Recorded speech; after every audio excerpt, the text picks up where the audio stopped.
The Second Chance. Christus was a young man of 18, carefree and full of energy, yet utterly lacking in ambition. His father, Gregor, was the complete opposite, a man who lived and breathed hard work. For as long as Christus could remember, Gregor had labored tirelessly, building their family home with his own hands, brick by brick. It was a fine house, sturdy and elegant, with wooden beams and stone walls that had stood proudly for years.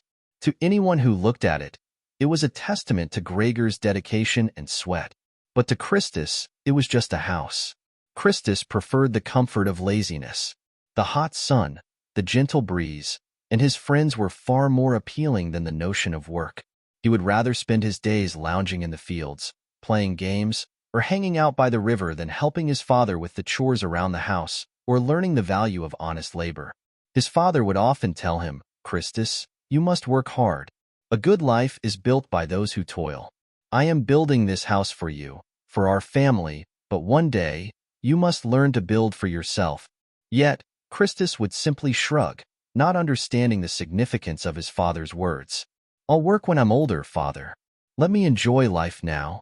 One sunny afternoon, after a long day of hard labor in the fields, Gregor sat down on the porch, wiping the sweat from his brow. He called to his son, who was standing at the door, ready to head out to meet his friends. "Christus," Gregor said softly, his voice lined with both hope and exhaustion. "I know you love your carefree life, but one day, the world will ask you to stand up and work. Don't wait until it's too late. The work I've done here, on this house, is a symbol of what you can achieve. But it's not just the house.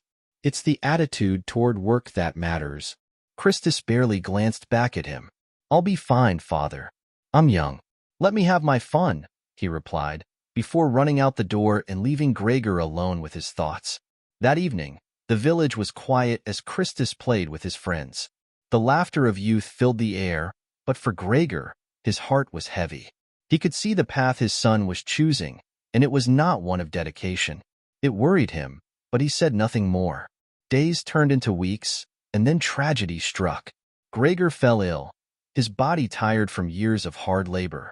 The illness progressed quickly, and despite the best efforts of the village healer, Gregor passed away in the night, leaving Christus to face the world alone. The loss of his father hit Christus hard. He had never fully understood the value of his father's work, but now, with Gregor gone, it became painfully clear. The house, once a symbol of his father's dedication, felt hollow. The villagers, who had admired Gregor for his strength and perseverance, turned to Christus with their own hopes for the future. "Christus," they said kindly, "your father built this house with his own hands.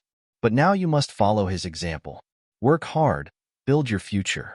You can even turn this house into something more, perhaps a business. It could provide for you and your family for years to come." But Christus, overwhelmed by the weight of his father's death, didn't know where to begin. The house, though grand, felt like an enormous burden. The thought of selling it seemed tempting. It would give him money, and he could live a comfortable life for a while, maybe even longer than he could imagine. "No," Christus said stubbornly, his grief clouding his judgment. "I will not sell the house.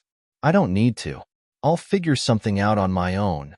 The villagers shook their heads, but they left him to his own devices, hoping that he would one day see the wisdom of their advice.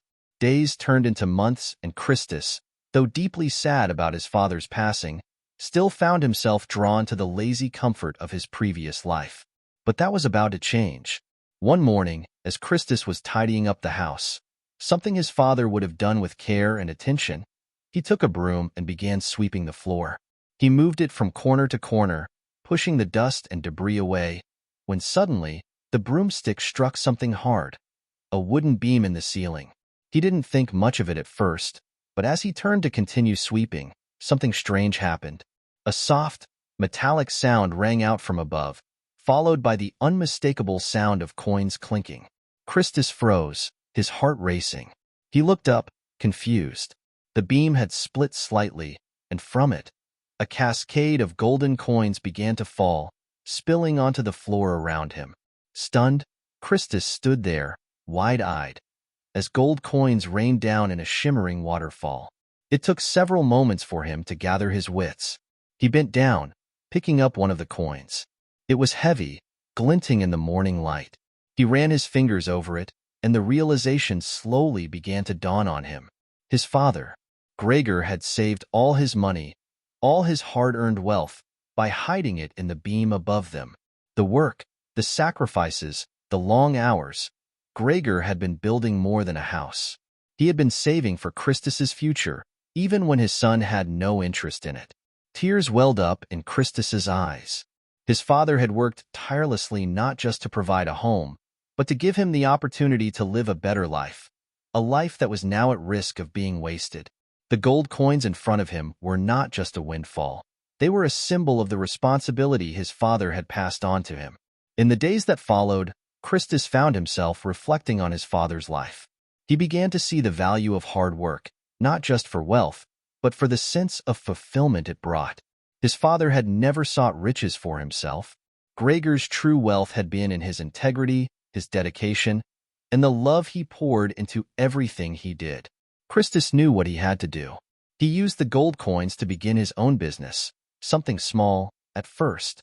He decided to renovate the house and turn it into a guest house for travelers, a place where people could stay and experience the beauty of the village. It was a small step, but it was a step in the right direction. With each repair, with each task, he could feel the work ethic his father had instilled in him beginning to take root. The villagers watched with surprise as Christus transformed not only the house but himself. He worked tirelessly, just as his father had done. The guest house flourished, attracting visitors from surrounding villages and even distant towns. The money he earned allowed him to reinvest in the house, expanding it and improving the business. With each success, Christus felt closer to his father's spirit.